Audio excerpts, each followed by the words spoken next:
Hello everyone. इस class के अंदर हम अगला टॉपिक स्टार्ट करेंगे। तो कल हमने फार्माकोलॉजी स्टार्ट की थी और उसमें हमने टॉपिक पढ़ा था हाइड्रेलाजीन। जो हाइड्रेलाजीन है ये हमारा लास्ट टॉपिक था, तो हम उसी को आज कंटिन्यू करते हैं। और आज हमारे पास जो अगला टॉपिक है ना, दैट इज हाइपरटेंसिव इमरजेंसी। सबसे पहले तो हमें पता होना चाहिए कि जो आपकी हाइपरटेंसिव इमरजेंसी है ये होती क्या है। तो हमने पढ़ा था कि हाइपरटेंसिव इमरजेंसी क्या होती है कि अगर हमारा जो ब्लड प्रेशर है वो स्वेयरली एलिवेटेड हो, मतलब कि 120 से डायस्टोलिक और 180 से ज्यादा आपका सिस्टोलिक हो, और उसके साथ साथ कोई ना कोई ऑर्गन डैमेज भी स्वेयरली एलिवेटेड है, तो इस कंडीशन को हम क्या कहते हैं? It is called hypertensive emergency. ठीक है, इसको हम क्या कहते हैं? Hypertensive emergency. तो आपने याद रखना है कि जो हाइपरटेंसिव इमरजेंसी है इसके अंदर हम कौन कौन सी ड्रग दे सकते हैं। तो आपकी बुक में लिखा हुआ है कि जो आपकी हाइपरटेंसिव इमरजेंसी है इसके लिए हम क्या यूज कर सकते हैं? We can use labetalol. जो लबीटालोल है ये एक बीटा ब्लॉकर है, इसको हम यूज कर सकते हैं। उसके अलावा अभी हम एक ड्रग भी पढ़ेंगे, दैट इज कॉल्ड फिनोल्डिपाम। जो आपका फिनोल्डोपाम है इसको भी हम यूज कर सकते हैं for the treatment of hypertensive emergency. फिर हमने पढ़ा था कि हमारे पास एक कैल्शियम चैनल ब्लॉकर होता है, दैट इज कॉल्ड निकार्डिपिन। जो निकार्डिपिन है इसको भी हम यूज कर सकते हैं। उसके अलावा आपने याद रखना है हमारी जो अगली ड्रग है दैट इज कॉल्ड नाइट्रोप्रुसाइड। तो जो नाइट्रोप्रुसाइड है इसको भी आप यूज कर सकते हैं फॉर द हाइपरटेंसिव इमरजेंसी। ठीक है, चलें जी हम आगे चलते हैं। आप कहते हैं कि अच्छा जो हाइपरटेंसिव इमरजेंसी है इसमें जो हमने पहली ड्रग आज डिस्कस करनी है उसका नाम है नाइट्रोप्रुसाइड। जो नाइट्रोप्रुसाइड है इसके बारे में हमें क्या क्या पता होना चाहिए ये जरा हम देखते हैं। देखें, जो नाइट्रोप्रुसाइड है आपने याद रखना है ये एक शॉर्ट एक्टिंग ड्रग है, मतलब कि इसका बहुत थोड़े अरसे के लिए असर रहता है। तो it is short acting drug. और ये एक्ट कैसे करती है? It act like cyclic GMP. ये आपकी एक्ट करती है like cyclic GMP via direct release of nitrogen oxide. मतलब ये क्या करती है? ये आपकी बॉडी के अंदर जो साइक्लिक जीएमपी होता है ये उसको ज्यादा करती है। जिससे क्या होगा? मतलब कि जिससे क्या होगा? साइक्लिक जीएमपी जब ज्यादा होगा तो उससे आप, हमने कल भी पढ़ा था कि क्या होती है? वेजोडाइलेशन होती है, स्मूथ मसल रिलैक्स होते हैं। तो मैं आपको इसका पूरा मैकेनिज्म लिखवाता हूं। देखें, जब भी आपका साइक्लिक जीएमपी क्या होगा? ज्यादा होगा, तो उससे हमने कल पढ़ा था कि हमारा जो एमएलसी फोस्फेटेज होता है, ठीक है, हमारा जो एमएलसी फोस्फेटेज है ये इंक्रीज होगा, इसकी एक्टिविटी ज्यादा होगी। जब एमएलसी फोस्फेटेज ज्यादा होगा तो क्या होगा? वेजोडाइलेशन। हमारी जो वेसल्स होंगी वो क्या करेंगी? वो डायलेट करेंगी। तो जब भी आपका साइक्लिक जीएमपी इंक्रीज होता है एमएलसी फोस्फेटेज की वजह से क्या होगी? देयर विल बी वेजोडाइलेशन, और आप इसको ट्रीट कर सकते हैं as a hypertensive emergency condition में। ठीक है, उसके बाद आपने याद रखना है कि हमारे पास ये जो नाइट्रोप्रोसाइड है ना, इसका एक मसला है, इसका एक साइड इफेक्ट है जो इसके लिए प्रॉब्लम क्रिएट कर सकता है। देखें, जो हमारा नाइट्रोप्रोसाइड होती है इट कैन रिलीज सियानाइड। ये क्या है? चूंकि ये सियानाइड रिलीज करती है तो ये आपको क्या करवा सकती है? सियानाइड की टॉक्सिसिटी करवा सकती है। ठीक है, तो ये बात आपने इसके अंदर याद रखनी है कि जो नाइट्रोप्रोसाइड है it is short acting drug. ये आपकी साइक्लिक जीएमपी के को इंक्रीज करके आपके वेजोडाइलेशन करवाती है, और ये हमें क्या करवा सकती है? It can cause cyanide toxicity. ठीक है, उसके बाद हमारे पास जो अगली ड्रग आती है डेट इज कॉल्ड फिनोल्डोपाम। जो फिनोल्डोपाम है ये भी एक ऐसी ड्रग है जिसको हम हाइपरटेंसिव इमरजेंसी में यूज कर सकते हैं। जो फिनोल्डोपाम है इसमें आपने याद रखना है कि ये कैसे काम करती है। तो it is dopamine D1. Dopamine का एक रिसेप्टर होता है उसको हम डी1 कहते हैं। तो it is D1 receptor agonist. ये क्या है? ये आपकी डी1 एगोनिस्ट है। ये ऐसी ड्रग है जो आपके डी1 को क्या करती है? स्टिमुलेट करती है। फिर आपने याद रखना है कि ये जो डोपामीन का डी1 रिसेप्टर होता है ये कहाँ कहाँ पे होता है? तो आपने याद रखना है कि it is present in your coronary artery. जो आपकी क्रोनरी आर्टरी होती है उसके अंदर इसका रिसेप्टर होता है। उसके अलावा आपने याद रखना है हमारी जो पेरिफेरल ब्लड वेसल्स, तो हमारी जो पेरिफेरल ब्लड वेसल्स है उसके अंदर होता है। उसके अलावा आपने याद रखना है कि हमारी खास करके जो रीनल आर्टरी होती है, तो रीनल आर्टरी और क्रोनरी आर्टरी इनके अंदर क्या होता है? डोपामीन डी1 का क्या होता है? रिसेप्टर होता है, और ये वेजोडाइलेशन करवाता है। तो जब हम क्या करेंगे? जब हम फिनोल्डोपाम देंगे हमारा जो डी1 होगा वो स्टिमुलेट होगा। जब डोपामीन रिसेप्टर स्टिमुलेट होगा तो उससे क्या होगी? वेजोडाइलेशन। तो इसमें हमें एक तो फायदा ये होता है कि हमारी क्रोनरी आर्टरी क्या कर जाती है? डायलेट कर जाती है। उसके अलावा जो रीनल आर्टरी है वो भी डायलेट करती है। तो अब हम इसका फायदा समझते हैं। देखिए, अगर आपकी जो क्रोनरी आर्टरी है वो डायलेट करेगी तो आपके क्या होगा? आपके हार्ट को प्रॉपर ऑक्सीजन मिलेगी। बट अगर आपकी जो रीनल आर्टरी है, ठीक है, हमने अभी अभी पढ़ा कि हमारी जो रीनल आर्टरी है अगर ये क्या करती है? अगर ये डायलेट करती है तो इससे क्या होगा? आपकी किडनी की तरफ क्या होगा? ब्लड फ्लो ज्यादा होगा। तो blood flow to the kidney will increase. Kidney की तरफ क्या होगा? Blood flow will increase. तो जब किडनी की तरफ ब्लड ज्यादा जाएगा तो there will be increase natriuresis. इससे क्या होगा? आपकी बॉडी से नेट यूरेसिस ज्यादा होगा तो there will be increase of natriuresis, ठीक है। तो आपने याद रखना है कि रीनल आर्टरी जब भी हम डायलेट करेंगे तो हमारे अंदर क्या होगा, नेट यूरेसिस ज्यादा होगी, और जो क्या करेगी, जो आपके ब्लड प्रेशर को क्या कर देगी, मजीद कम कर देगी। फिर आपने याद रखना है कि जो आपकी होती है दैट इज फिनोल्डोपाम है, इसको हम यूज कर एज अ इस्तेमाल कर सकते हैं, तो it is use as post operative as anti hypertensive, ठीक है। उसके अलावा चूंकि ये वेजोडाइलेशन करवाती है, तो अगर हम इसके साइड इफेक्ट्स की बात करें तो इसका जो एक मेजर साइड इफेक्ट है वो क्या है कि एक तो ये आपको हाइपोटेंशन करवाएगी, ठीक है। इससे क्या होगा, हाइपोटेंशन, ब्लड प्रेशर कम हो सकता है, और अगर हाइपोटेंशन कम होगा तो उसके रिफ्लेक्स की वजह से आपको क्या हो सकता है, टैकीकार्डिया, ठीक है। क्या हो सकता है, टैकीकार्डिया। तो ये चीजें आपने याद रखनी है कि जो फिनोल्डोपाम है ये आपका D1 रिसेप्टर का एगोनिस्ट है। It can cause coronary, peripheral and renal artery vasodilation. फिर हमने कहा कि जब जब हम फिनोल्डोपाम देंगे तो आपकी किडनी की तरफ ज्यादा ब्लड जाएगा, तो नेट यूरेसिस ज्यादा हो जाएगी, यूरिन की प्रोडक्शन ज्यादा होगी। उसके अलावा आपने याद रखना है कि सोडियम हमारे यूरिन से ज्यादा लॉस होगा तो हमारा बीपी डाउन हो जाएगा। उसके उसके अलावा हम इसको पोस्ट ऑपरेटिव एंटी हाइपरटेंसिव के तौर पे इस्तेमाल करते हैं। और अगर हम इसके साइड इफेक्ट्स की बात करें तो it is use as hypotensive, या इसका साइड इफेक्ट क्या होता है, और सॉरी इसका साइड इफेक्ट क्या होता है, एक तो हाइपोटेंशन करवाती है और आपको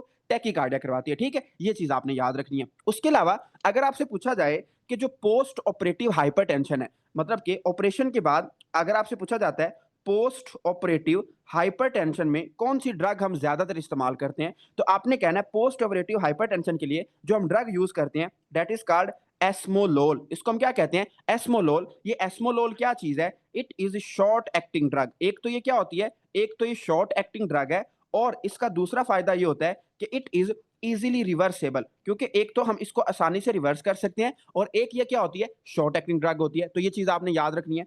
उसके बाद मुझे बताएं कि अगर एक बंदा है, ठीक है, अगर एक बंदा है और उसको हाइपरटेंशन है, और हाइपरटेंशन के साथ साथ उसकी जो किडनी है वो इनसफिशिएंट, मतलब उसको रीनल इनसफिशिएंसी है, किडनी प्रॉपर तरीके से काम नहीं कर रही, तो मुझे बताएं कौन सी ड्रग इस्तेमाल करेंगे। तो हमने अभी अभी पढ़ा कि हमारे पास एक ऐसी ड्रग होती है जो क्या करती है, जो आपकी D1 रिसेप्टर को स्टिमुलेट करती है और क्या करती है, आपकी नेट यूरेसिस बढ़ाती है। तो उस ड्रग का नाम क्या था, दैट इज फिनोल्डोपाम। तो आपकी जो फिनोल्डोपाम है ये हम उन पेशेंट्स के अंदर इस्तेमाल करेंगे जिनको क्या होता है, जिनको हाइपरटेंशन होती है प्लस रीनल इनसफिशिएंसी होती है। तो रीनल इनसफिशिएंसी प्लस हाइपरटेंशन, इनमें हम जो बेस्ट ड्रग यूज कर सकते हैं दैट इज फिनोल्डोपाम। जो फिनोल्डोपाम है ये हमारे पास जस्ट एक ऐसा आईवी एजेंट है, ठीक है। आपने कहना है जो फिनोल्डोपाम है ये हम हमारे पास आईवी ड्रग है, इसको हम इंट्रावीनस देते हैं, और it is only available IV agent that improve renal perfusion. ये सिर्फ हमारे पास एक ही ऐसा आईवी एजेंट है जो हमारी रीनल की ब्लड सप्लाई को क्या करता है, इंप्रूव करता है,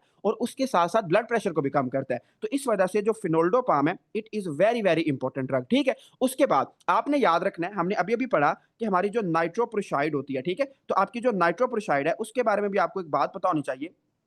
नाइट्रोप्रोसाइड, जो नाइट्रोप्रोसाइड है इसमें आपने याद रखना है कि हमारी आर्टरीज और वेन्स की ये क्या करती है, ये टोटल पेरिफेरल रेजिस्टेंस को कम करती है, ठीक है। ये क्या करती है, टोटल पेरिफेरल रेजिस्टेंस को कम करती है। तो इसमें क्या होगा, देखें, nitroprusside will decrease your total peripheral resistance in arteries, ठीक है। आपकी जो आर्टरीज और आपकी जो वेन्स होती हैं इन दोनों में क्या करेगी, टीपीआर को कम करेगी। फिर आपने याद रखना है कि जो नाइट्रोप्रोसाइड है इसको भी हम आईवी देते हैं, तो चूंकि इसको इंट्रावीनस देते हैं, और इंट्रावीनस ड्रग आपसे अगर पूछा जाए ना कि drug of choice that is intravenous, जिसको हम इंट्रावीनस देते हैं और हम उसको हाइपरटेंसिव इमरजेंसी में यूज करते हैं, तो दैट इज नाइट्रोप्रोसाइड, ठीक है। तो ये आपने इसके अंदर याद रखना है, it is also very very important. उसके बाद हम आगे चलते हैं, तो आई होप कि आपको समझ आ गया होगा कि आपकी जो होती है हाइपरटेंसिव इमरजेंसी, इसमें आपने कौन कौन सी बातों को लाजमी याद रखना है। हम हमारे पास जो अगली ड्रग है उसका नाम क्या है, देखें, जो अगली ड्रग की क्लास है दीज आर कॉल्ड नाइट्रेट्स। जो नाइट्रेट्स हैं इसको हम थोड़ा सा अच्छे तरीके से पढ़ेंगे क्योंकि these are very commonly used. तो नाइट्रो जो आपकी होती है नाइट्रेट्स, इसमें कौन कौन सी ड्रग्स आती हैं, तो इसमें सबसे पहले आपकी आती है नाइट्रोग्लिसरीन आती है, ठीक है। इसमें क्या आती है, नाइट्रोग्लिसरीन मशहूर जमाना। उसके अलावा आपकी आती है आइसोसरबाइड नाइट्रेट। तो आपकी जो आइसोसरबाइड डाई नाइट्रेट है ये भी क्या है, एक नाइट्रेट है। उसके अलावा आइसोसरबाइड मोनोनाइट्रेट, ठीक है। अच्छा, अगर हम इनके मैकेनिज्म ऑफ एक्शन की बात करें तो आपके जो नाइट्रेट्स होते हैं ये कैसे काम करते हैं, आपने याद रखना है जो नाइट्रेट्स होते हैं ना, मैं आपको बल्कि आपकी डायग्राम पे लेके चलता हूँ जो हमने कल बनाई थी। तो ये देखें, ये हमारी डायग्राम है और इस डायग्राम पे हम समझने की कोशिश करेंगे कि हमारे जो नाइट्रेट्स होते हैं वो कैसे काम करते हैं, ठीक है? सबसे पहले आप लोगों ने याद रखना है कि हमारे पास फ़र्ज़ करें कि जो हमारा स्मूथ मसल है ना, इसके साथ क्या होता है, इसके साथ वेसल का ल्यूमन है, ठीक है? तो फ़र्ज़ करें ये आपकी क्या है, ब्लड वेसल है, ठीक है? ये क्या है, आपकी ब्लड वेसल है और इसके अंदर हम समझेंगे कि इसके अंदर ऐसे कौन से चेंजेज़ आते हैं जिसकी वज़ह से आपके नाइट्रेट्स काम करते हैं। तो आपने सबसे पहले याद रखना है कि सबसे पहला काम क्या होता है? सबसे पहले काम ये होता है कि हमारा जो कैल्शियम होता है ना, हमारा जो कैल्शियम होता है वो क्या करता है? तो कैल्शियम विल एक्टिवेट, कैल्शियम क्या करेगा? एक्टिवेट करेगा। किसको एक्टिवेट करेगा? देखें, हमारे ब्लड के अंदर एक होता है एल-आर्जिनिन, ठीक है? हमारे ब्लड के अंदर क्या होता है? एल-आर्जिनिन होता है। ये जो एल-आर्जिनिन है, ये कन्वर्ट होता है किसके अंदर?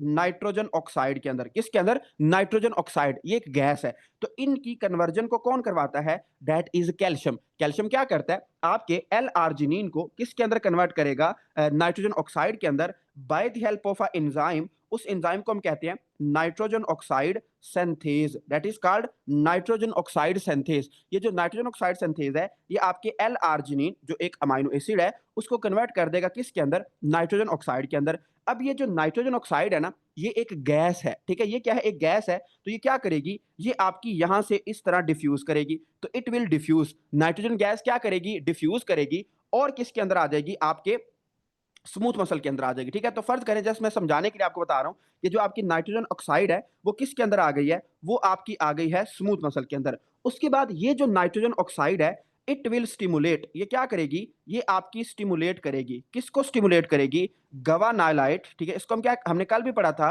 गवानाइलेट साइक्लेज। जो गवानाइलेट साइक्लेज है, ये उसको क्या करेगी? उसको स्टिमुलेट करेगी, जिससे होगा ये कि आपका जो जीटीपी है, ठीक है? आपका जो जीटीपी है वो कन्वर्ट हो जाएगा किसके अंदर? साइक्लिक जीएमपी के अंदर। ये जो साइक्लिक जीएमपी है, कल हमने पढ़ा था कि cyclic GMP will stimulate your MLC phosphatase. वो क्या करेगा? वो आपके एमएलसी फॉस्फेटेस को स्टिमुलेट करेगा और क्या होगा? स्मूथ मसल रिलैक्स हो जाएगा। तो हम इसको दोबारा लिखते हैं, जो हमने अभी बातें पढ़ी हैं इसको हम नीचे करके लिखते हैं ताकि आपको समझ आए। देखिए, मैंने कहा कि सबसे पहले क्या होता है? आपकी जो नाइट्रोजन ऑक्साइड है ये बनती है। नाइट्रोजन ऑक्साइड क्या करेगी? It will stimulate your enzyme, इसको हम कहते हैं गवानाइलेट, ठीक है? It is called गवानाइलेट।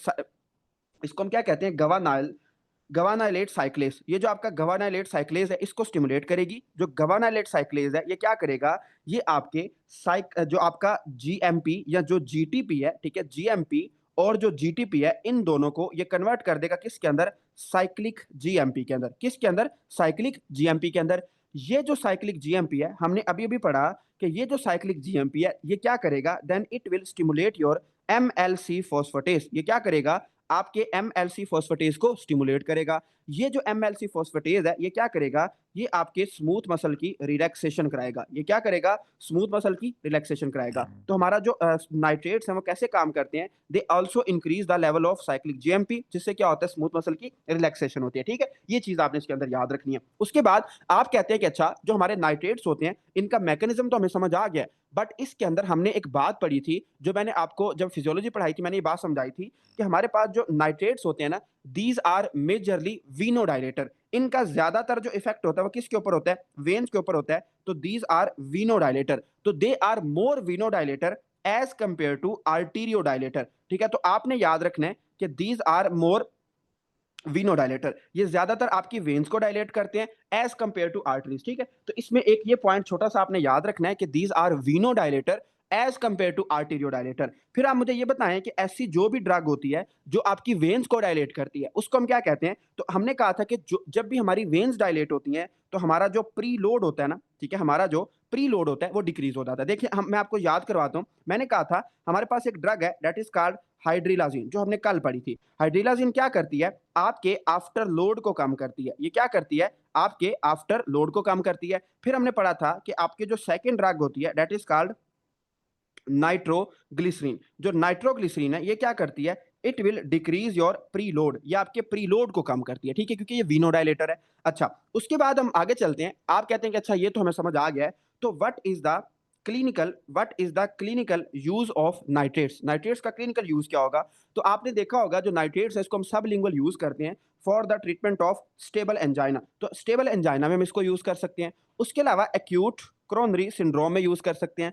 उसके अलावा हम इसको यूज कर सकते हैं पल्मनरी एडीमा के अंदर, ठीक है। तो पल्मनरी एडीमा, एंजाइना और एक्यूट कोरोनरी सिंड्रोम, इसके अंदर हम इसको यूज करते हैं। उसके अलावा आपने इसमें एक और बात ये याद रखनी है, वो है इसके एडवर्स फैक्ट्स। देखिए जो नाइट्रेट्स होते हैं ना, इनके एडवर्स फैक्ट क्या होते हैं, तो इसको हम समझने की कोशिश करते हैं। देखिए जो आपके नाइट्रेट्स हैं, they will cause you hypotension, ये आपको हाइपोटेंशन करवाते हैं। तो चूंकि ये हाइपोटेंशन करवाते हैं, तो इनमें क्या होगा, देयर विल बी रिफ्लेक्स, ठीक है, there will be reflex tachycardia. ये क्या करवाते हैं, ये चूंकि जाहिर बात है हाइपोटेंशन है, तो उससे क्या होगा, बॉडी का रिफ्लेक्स टैकीकार्डिया एक्टिवेट होगा। फिर आपने याद रखना है, आपके जो नाइट्रेट्स होते हैं, ये एक तो हाइपोटेंशन करवाते हैं, रिफ्लेक्स टैकीकार्डिया करवाते हैं। चूंकि ये वेजोडाइलेशन करवाते हैं, तो आपका चेहरा लाल पीला हो सकता है। इसको हम क्या कहते हैं, it is called flushing of face. तो ये आपको क्या करवाते हैं, फ्लशिंग ऑफ फेस। उसके अलावा इट चूंकि वेजोडाइलेटर है, तो आपके ये हेडेक करवा सकते हैं। उसके अलावा आपने याद रखना है कि जो आपके नाइट्रेट्स होते हैं, they can cause you Monday disease. ये मंडे डिजीज क्या होती है, इसको जरा हम समझते हैं कि व्हाट इज मंडे डिजीज और इसमें हमें क्या कॉन्सेप्ट आना चाहिए, ठीक है। चलें जी स्टार्ट करते हैं। सबसे पहले तो मंडे डिजीज को आप लिखना स्टार्ट करें। देखें, फर्ज करें, आप इमेजिन करें कि एक ऐसा लेबर है, एक ऐसा मजदूर है जो किसी ऐसी फैक्ट्री के अंदर काम करता है जहां पे नाइट्रेट्स के साथ उसका एक्सपोजर है। तो यहाँ पे हम पहली लाइन ये लिखेंगे कि हमारा जो वर्कर है वो 6 दिन काम करता है। तो आपने कहना है कि लेबर 6 डे वर्क, ठीक है। जो आपका लेबर होगा, ठीक है, लेबर विल वर्क, ठीक है, जो आपका मजदूर होगा वो काम करेगा, लेबर विल वर्क 6 डेज, ठीक है, 6 डेज इन अ वीक। एक हफ्ते के अंदर जो आपका लेबर है वो क्या करेगा, वो 6 दिन काम करेगा एक हफ्ते के अंदर। एंड विल, ठीक है, and will be expose to, and will be expose to the nitrates. और वो क्या करेगा, उसका नाइट्रेट्स के साथ क्या होगा, बहुत ज्यादा एक्सपोजर होगा, ठीक हो गया। तो 6 दिन क्या करेगा, 6 दिन जब वो बंदा काम करता रहेगा, तो उसका नाइट्रेट्स के साथ क्या होगा, बहुत ज्यादा एक्सपोजर होगा, मतलब कि बार बार उसके नाइट्रेट्स के साथ एक्सपोजर होता रहेगा। तो आपने याद रखना है कि इससे होगा क्या, सेकेंड लाइन में ये लिखें, इससे होगा ये, देन इससे क्या होगा, देर विल बी, ठीक है, then there will be nitrogen, इस ये NO नो नहीं है, इसका मतलब है नाइट्रोजन ऑक्साइड। जो आपकी NO है, नाइट्रोजन ऑक्साइड के जो रिसेप्टर्स हैं, तो there will be NO receptor resistance या डीसेंसिटिविटी। आपके जो नाइट्रोजन ऑक्साइड के रिसेप्टर्स होंगे वो क्या हो जाएंगे, वो डीसेंसिटाइज हो जाएंगे। मतलब कि उनके ऊपर जो मर्जी लगाते रहो उनको कोई असर नहीं होगा, वो क्या हो जाएंगे, दे विल बी डीसेंसिटाइज। अब होगा ये, देखें 6 दिन काम किया मजदूर ने, ठीक है, और उसका नाइट्रेट्स के साथ एक्सपोजर होता रहा, और उसके जो रिसेप्टर्स थे वो क्या हो गए, वो डिसेंसिटाइज हो गए, मतलब कि उनके ऊपर कोई असर नहीं हुआ। फिर क्या हुआ, फिर आपने याद रखना है कि 6 दिन के बाद आप सबको पता है कि क्या आ गया, संडे आ गया, ठीक है, क्या हुआ, उसका वीकेंड आ गया। तो जब वीकेंड हुआ तो उसने रेस्ट की, और उसके जो रिसेप्टर्स थे, ठीक है, उसके जो रिसेप्टर्स थे वो अगेन क्या हो गए, सेंसिटाइज हो गए। देखिए जैसे उसने छुट्टी की, 2 दिन वो घर रहा, तो उसके जो रिसेप्टर्स पहले डिसेंसिटाइज हो गए थे, अब वो क्या हो जाएंगे, वो दोबारा से सेंसिटाइज हो जाएंगे। फिर क्या होगा, फिर वो बंदा, वो वही जो मजदूर है, जब वो मंडे को जाएगा, ठीक है, जब वो मंडे वाले दिन दोबारा फैक्ट्री जाएगा, तो फैक्ट्री में क्या होगा, उसका एक्सपोजर होगा, ठीक है, उसका क्या होगा, एक्सपोजर टू, ठीक है, उसका एक्सपोजर होगा, एक्सपोजर टू नाइट्रेट्स। उसका नाइट्रेट्स के साथ दोबारा एक्सपोजर होगा। जब नाइट्रेट्स के साथ दोबारा एक्सपोजर होगा, तो उसके अंदर क्या होगी, वेजोडाइलेशन, उसके अंदर क्या होगी, वेजोडाइलेशन। और जब वेजोडाइलेशन होगी, देखिए क्योंकि उसके रिसेप्टर्स क्या हो चुके हैं, दोबारा से सेंसिटाइज हो चुके हैं, मंडे वाले दिन दोबारा जब उसके अंदर क्या होगा, एक्सपोजर होगा, तो उसके उसके अंदर क्या होगी, वेजो डायलेशन। दोबारा से जब वेजोडायलेशन होगी, तो उसमें कुछ सिम्टम्स आएंगे। फॉर एग्जांपल उसमें क्या होगा, टैकीकार्डिया, उसकी दिल की धड़कन तेज हो जाएगी, ठीक है, तो टैकीकार्डिया हो जाएगा। उसके अलावा उसमें हेडेक होगी, उसके अलावा उसमें डेजीनेस, मतलब उसका बीपी वगैरह डाउन हो सकता है, तो डेजीनेस, हेडेक, टैकीकार्डिया, ये चीजें मिलेगी, ठीक है। तो आपने याद रखना है, ऐसी डिजीज जो उस मजदूर को होगी जो किसी नाइट्रेट वाली इंडस्ट्री में काम करता है, 6 दिन जब वो काम करेगा उसके रिसेप्टर डिसेंसिटाइज हो जाएंगे। मंडे वाले दिन जब वो दोबारा जाएगा, तो उसके रिसेप्टर्स का एक्सपोजर होगा, और उसको क्या हो जाएगी, उसको उसकी तबीयत खराब हो जाएगी। It is called Monday disease, इसको हम क्या कहते हैं, it is called Monday disease. तो नाइट्रेट्स का एक मसला क्या है कि ये आपको मंडे डिजीज करवा सकते हैं, ठीक है, ये चीज याद रखनी है। उसके अलावा जो आपके नाइट्रेट्स होते हैं, these are contraindicated in right ventricular infarction. ये क्या होते हैं, ये आपके कंट्रा इंडिकेट होते हैं किसके अंदर, राइट वेंट्रिकुलर एमआई, मतलब कि राइट वेंट्रिकल एमआई जब भी आपको होगा, तो आपने इसमें नाइट्रेट्स नहीं देने, ठीक है, ये चीज देख लेनी है। उसके अलावा इसमें और क्या होगा, उसके अलावा आपकी बुक ने लिखा हुआ है कि जो आपके नाइट्रेट्स होते हैं, these are also contraindicated in hypertrophic cardiomyopathy, तो हाइपरट्रॉफिक कार्डियोमायोपैथी के अंदर भी नहीं देंगे। उसके अलावा आपने याद रखना है कि जो आपके नाइट्रेट्स होते हैं these are contraindicated with concurrent PDE5, मतलब कि इसको हम PDE5, ठीक है, PDE5 जो इनहिबिटर्स होती हैं जिसमें वो आपकी वैग्रा वगैरह आती है, तो PDE5 जो इनहिबिटर्स होती हैं इनके साथ भी हम यूज इसको नहीं कर सकते। क्यों? क्योंकि जो नाइट्रेट्स हैं ये भी आपके वेजोडाइलेशन करवाते हैं, और आपकी जो PDE5 है दीज आर आल्सो वेजोडाइलेटर, तो इस वजह से हम इसको इसके साथ यूज नहीं करते। ठीक है, ये आपने इसके अंदर लाजमी याद रखना है। उसके अलावा हम आगे चलते हैं, और हमारे पास जो अगली ड्रग है दैट इज अबाउट एंजाइना। ठीक है, वो क्या है? वो एंजाइना है, वो हम याद रखेंगे। लेकिन आपने इसमें एक और बात ये याद रखनी है कि जो नाइट्रेट्स होते हैं इसको हम राइट वेंट्रिकुलर एमआई के अंदर क्यों नहीं यूज करते। देखिए, मैंने अभी अभी आपको पढ़ाया कि जो नाइट्रेट्स होते हैं, ठीक है, nitrates are contraindicated in right right MI, मतलब कि आपके राइट वेंट्रिकल का अगर एमआई होगा तो आप नाइट्रेट्स नहीं दे सकते। क्यों नहीं दे सकते? देखिए, हमने अभी पढ़ा कि जो नाइट्रेट्स होते हैं ना, ये क्या करेंगे, एक तो ये आपके प्री लोड को पहले ही कम करते हैं। ठीक है, अब देखिए एक बंदा है उसको राइट साइड का एमआई हुआ है, उसके अंदर पहले ही प्री लोड कम है, पहले ही उसका जो हार्ट है वो प्रॉपर तरीके से पंप नहीं कर रहा, और आप ऊपर से नाइट्रेट्स देके उसका बेड़ा गर्क कर देते हैं, आप उसके प्री लोड को क्या कर देते हैं, मजीद कम कर देते हैं। तो उससे क्या होगा, उससे फिर उस बंदे को प्रॉब्लम्स आएंगी। तो हम नाइट्रेट्स को कभी भी नहीं देते किसके अंदर, राइट वेंट्रिकुलर एमआई के अंदर। ठीक है, तो आप राइट वेंट्रिकल इन्फाक्शन के अंदर हम इसको नहीं देंगे। ठीक है, ये चीज आपने याद रखनी है। उसके अलावा आपसे अगर पूछा जाए कि जो नाइट्रेट्स हैं इसको ज्यादातर तो वैसे हम सब लिंगुअल देते हैं, लेकिन अगर आपसे पूछा जाए कि नाइट्रेट्स में ऐसा कौन सा नाइट्रेट है, ठीक है, ऐसा कौन सा नाइट्रेट है जिसकी हाईएस्ट, जिसकी क्या होती है, हाईएस्ट बायो अवेलेबिलिटी होती है, ऐसा कौन सा नाइट्रेट है that has highest bio availability if given, ठीक है, इफ गिवन ओरल, जिसको हम ओरली दें और उसकी हाईएस्ट क्या हो, बायो अवेलेबिलिटी हो। तो आपने याद रखना है दैट इज आइसोसोर्बाइड मोनोनाइट्रेट। वो क्या है? आइसोसोर्बाइड मोनो, ठीक है, आइसोसोर्बाइट मोनोनाइट्रेट। ठीक है, तो ये आपने इसके अंदर देख लेना है। अच्छा, उसके बाद जो आपका अगला टॉपिक है ना, वो है जी आपकी एंटी एंजाइनल थेरेपी। उसको हम बाद में डिस्कस करेंगे क्योंकि वो डिटेल वाला टॉपिक है, तो उसको अगली क्लास में देखेंगे। लेकिन आपने एक और टॉपिक हम यहाँ से करेंगे, दैट इज योर अबाउट रेनोलो। ठीक है, इसको हम क्या कहते हैं, दैट इज कॉल्ड रेनोलाजीन। ठीक है, दैट इज कॉल्ड रेनोलाजीन। तो आपकी जो रेनोलाजीन है इसमें आपने कौन कौन सी ड्रग याद, मतलब इसमें क्या करना है, देखें, जो रेनोलाजीन है ये एक ऐसी ड्रग है जिसको हम यूज करते हैं for the treatment of angina. ठीक है, एंजाइना में इसको यूज करते हैं। अब ये करती क्या है, देखें, जो रेनोलाजीन है इसका मैकेनिज्म ऑफ एक्शन क्या है कि ये आपके सोडियम करंट को इनहिबिट करती है। इट विल इनहिबिट योर, तो इसमें आप लिखें इट विल इनहिबिट, ठीक है, ये क्या करेगी, आपके सोडियम करंट को इनहिबिट करेगी। जब सोडियम करंट इनहिबिट होगा तो उससे क्या होगा, कैल्शियम ओवरलोड। देखें, आपकी बुक की मैं लाइन पढ़ के सुनाता हूं, उसने लिखा हुआ है कि it inhibit the late phase of inward sodium current thereby reducing the diastolic wall tension and oxygen consumption। मैं आपको समझाता हूं कैसे। देखें, आपका जो सोडियम करंट है जब वो इनहिबिट होगा तो सोडियम सेल के अंदर कम जाएगा। जब सोडियम सेल के अंदर कम जाएगा तो उससे होगा क्या, उससे आपका जो ओवरलोड है, कौन सा ओवरलोड, देखें, there by decreasing diastolic wall tension. आपकी जो डायास्टोलिक, ठीक है, जो डायास्टोलिक वॉल टेंशन है वो भी क्या होगी, वो भी डिक्रीज होगी। तो इट इनहिबिट सोडियम करंट, एक तो ये सोडियम करंट को इनहिबिट करती है, और क्या करती है, डायास्टोलिक जो वॉल टेंशन है उसको कम करती है, जिससे होगा क्या, ऑक्सीजन कंजप्शन कम होगी।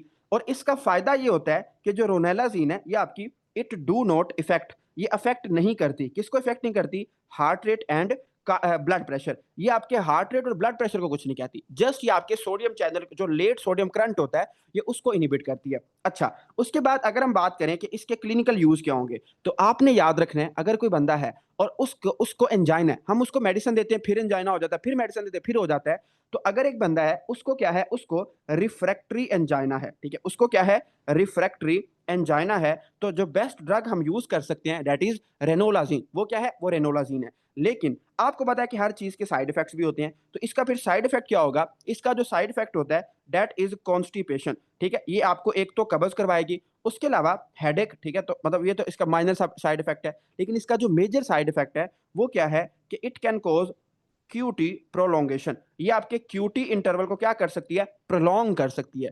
क्योंकि ये सोडियम पोटेशियम चैनल को ब्लॉक करती है, तो क्यूटी प्रोलॉन्गेशन करवा सकती है रेनोलाजीन, ठीक है? ये आपकी शायद बुक पे भी नहीं लिखा हुआ, लेकिन आप इसको लिख लें कि आपकी जो रेनोलाजीन है ये क्या करती है, ठीक है? ये चीज़ आपने इसके अंदर याद रखनी है, it is very very important. फिर हम आगे चलते हैं और अब हम बात करते हैं अगली ड्रग की, दैट इज़ योर सेक्यूबिट्रिल, ठीक है? इसका नाम क्या है? That is called sacubitril. जो आपकी सेक्यूबिट्रिल है, इसमें हमने क्या देखना है? देखिए, आपकी फर्स्ट एड की बुक की लाइन है कि आपकी जो सेक्यूबिट्रिल है, ये किस चीज़ का इन्हिबिटर है? तो आपने कहना है, देखिए मैं आपको समझाता हूँ।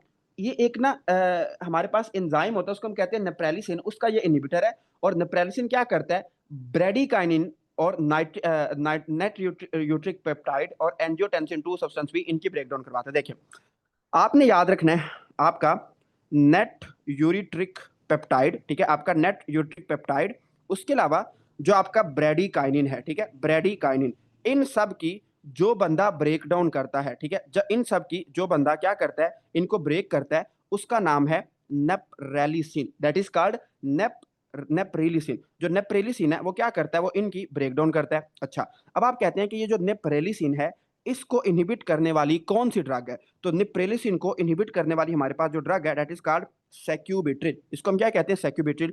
अब इससे फायदा क्या होगा? देखिए, जब हम सेक्यूबिट्रिल देंगे तो हमारा जो ब्रैडीकाइनिन होगा, हमारा जो नेट यूट्रिक पेप्टाइड होगा, इनकी ब्रेकडाउन नहीं होगी, तो हमारी ब्लड के अंदर क्या होंगे? ब्रैडीकाइनिन ज्यादा हो जाएगा, नेट यूट्रिक पेप्टाइड ज्यादा हो जाएगा, सब्सटेंस पी ज्यादा हो जाएगा, और ये जितने भी सब्सटेंस है ना, ये सारे के सारे क्या हैं? They will cause vasodilation.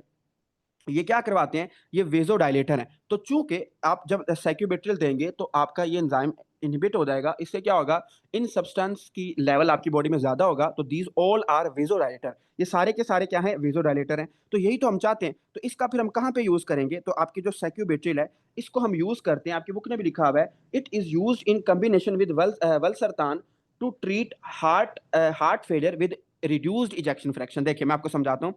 अगर एक बंदा है, उसमें हार्ट फेलियर है और उसकी इजेक्शन फ्रैक्शन भी रिड्यूस्ड है, उसकी इजेक्शन फ्रैक्शन क्या है? कम है, तो इसके अंदर हम सैक्यूबिट्रिल देते हैं। क्यों देते हैं? मैं आपको समझाता हूँ। देखें, अगर हम इस हार्ट का जो आफ्टर लोड है, कि वो वाला लोड जिसके खिलाफ इसने पंप करना है, अगर उस आफ्टर लोड को हम कम कर दें, अगर हम उस आफ्टर लोड को कम कर दें, तो आपका जो हार्ट फेलियर है वो थोड़ा बहुत इंप्रूव हो सकता है। तो सैक्यूबिट्रिल में हम क्या करते हैं? वेज़ोडाइलेशन करवा के हम आफ्टर लोड को कम करते हैं, ताकि इसको हम यूज़ कर सकें heart failure with reduced ejection fraction के लिए, ठीक है? तो ये आपने इसके अंदर देखना है। उसके बाद जो आपका सैक्यूबिट्रिल होती है ना, इसके कुछ एडवर्स इफेक्ट भी हैं। एडवर्स इफेक्ट में क्या होता है? चूंकि ये वेज़ोडाइलेटर है, तो ये आपको क्या करवाएगी? हाइपोटेंशन करवाएगी। उसके बाद आपने कहना है कि जो सैक्यूबिट्रिल है, ये हाइपरकैलेमिया करवाती है, ठीक है? इट कैन कॉज हाइपरकैलेमिया, और जब भी हमें हाइपरकैलेमिया होता है, तो there is increase chances of arrhythmia, ठीक है? एरिथमिया हो सकता है। उसके अलावा it is contraindicated with ACE inhibitor due to angioedema. मैं आपको समझाता हूँ। देखिए,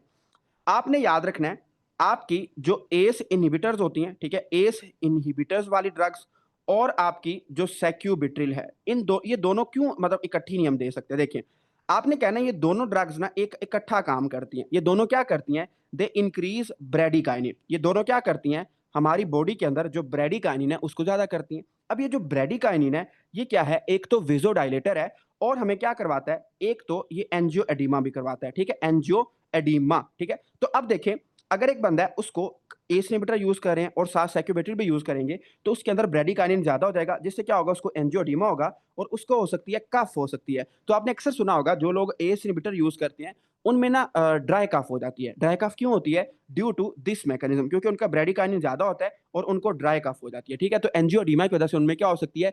कफ हो सकती है। तो सैक्यूबिट्रिल एंड जो आपकी एस इनहिबिटर्स हैं, इनको आपने कभी इकट्ठे यूज नहीं करना, ठीक है? तो this is all about today class. इससे जो अगली क्लास होगी, उसके अंदर हम पढ़ेंगे एंटी एंजाइनल थेरेपी, उसके अलावा लिपिड लोअरिंग एजेंट्स पढ़ेंगे। लिपिड लोअरिंग एजेंट्स बड़ा ही इंपॉर्टेंट टॉपिक है, उसको डिटेल में पढ़ेंगे। और उसके बाद जो हमारी फार्माकोलॉजी है, वो तकरीबन खत्म हो जाएगी 2 से 3 क्लासेस के अंदर, ठीक है? तो चलें जी, अपना बहुत सारा ख्याल रखें। आपकी कोई भी सजेशन है, आपको हमारा जो सीवीएस सिस्टम है वो कैसा लगा, ये आपने कमेंट सेक्शन में लाजमी बताना है, और हमें ये बात आपने बतानी है कि इससे अगला सिस्टम हम कौन सा स्टार्ट करें, ठीक है? तो आपका बहुत बहुत शुक्रिया, आप लोगों ने हमारे साथ क्लासेस कंटिन्यू की। और अगर आप मजीद भी करें, सिस्टम पढ़ना चाहते हैं, तो आप हमें कमेंट सेक्शन में बता सकते हैं, ठीक है? चलें जी, अपना ख्याल रखें, दुआओं में याद रखें। हम मिलेंगे अगली क्लास के अंदर।